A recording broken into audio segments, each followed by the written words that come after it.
Good afternoon, Peter Goertz. I'm a psychiatrist. Factitious disorders,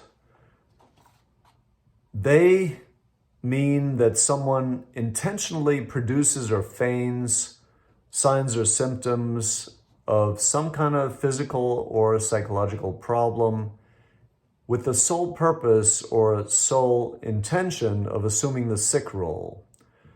Now, that can be a very dangerous thing because these people often undergo surgeries which would not have been necessary, for example. So it's a major safety issue, and we want to try our best to help them. Unfortunately, like in many areas of psychiatry, there's not a whole lot that we know as far as specific ways to help people with factitious disorders.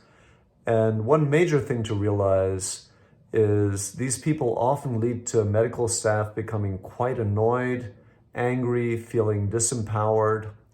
But we want to, in my opinion, realize that people with factitious disorders, it's also called Munchausen syndrome, people with factitious disorders really suffer and they're in despair. So they're desperate, suffering people, and they are, it appears, not conscious of the roots of why they're acting in the way that they act, why they want to assume the sick role.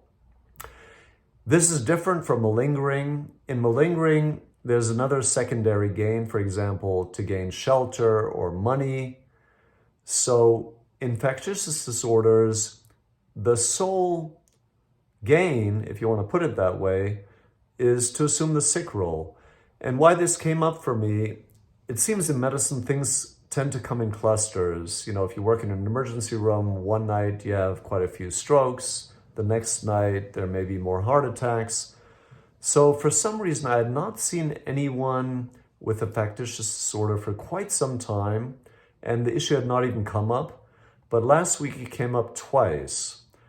And the patients' families responded quite differently. In one case, the family said, oh yes, this patient or this person has a real problem. They intentionally do this, and that leads to them having major problems, physical problems, psychological problems. The other patient's family said that they weren't aware of any issue in that direction. So very interesting. Things can be quite different. And another patient I saw many years ago when I worked on an inpatient ward, a psychiatric ward, was a gentleman who came in, if I remember correctly, complaining of hearing voices, maybe telling him to kill himself, and also complaining of bleeding per rectum, bloody stool maybe. And interestingly, we got the records on this patient, medical records from another facility, and he had been diagnosed with schizophrenia. And he'd also, if I recall correctly, he'd also had surgeries.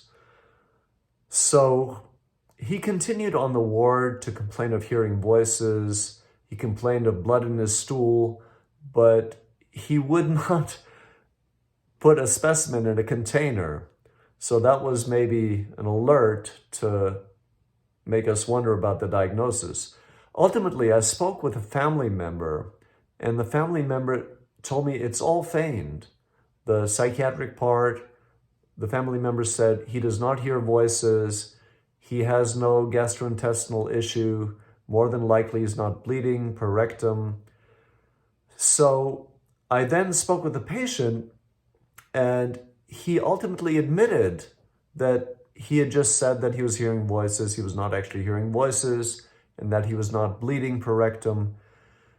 But that really was still a situation where I was concerned about the patient. I did not feel he was safe because he would probably keep continuing or keep on with that pattern of seeking hospitalization, stating symptoms that were not necessarily actually real or present. and maybe could be undergoing or might undergo surgery again unnecessarily. So again, in my opinion, these people can be quite dangerous. And I probably would not have done this today, but back then I thought, well, I think he is a danger to himself. I don't want to discharge him. I want him to have a longer hospitalization. And he requested to be discharged. And in the hospital where I worked, there was a court actually in the hospital. And we went to court at that hospital, and the judge granted his request for release, and he was discharged. So, like I said, today I probably would not have necessarily taken that patient to court. I would have maybe tried to find another solution, maybe some kind of supportive living situation if he were to agree to it.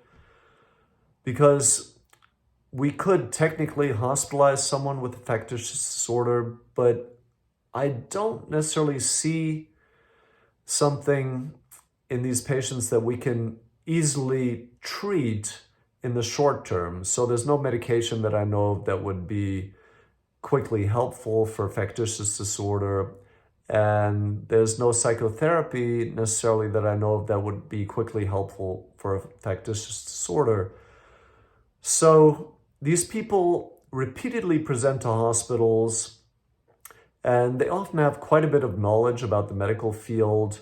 They may have worked in the past as a nurse, and they can, like I mentioned, induce a feeling of disempowerment in staff when the staff realizes what's going on, anger in the staff.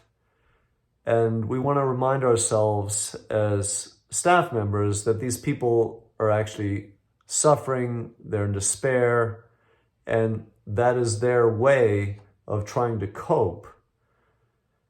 There's another form of factitious disorder, which is factitious disorder by proxy, and that is when a person induces signs or produces or feigns signs or symptoms, they could be psychological or physical, in another person. So let's say, for example, a parent gives a child a substance that makes them bleed more easily, so an anticoagulant, and then has the hospital investigate what's going on with my child, they're bleeding. So that's another form of factitious disorder, which is when a person intentionally produces that disorder in another person. So intentionally does something that either intentionally feigns or produces an illness, medical or psychological, in another person. Thank you.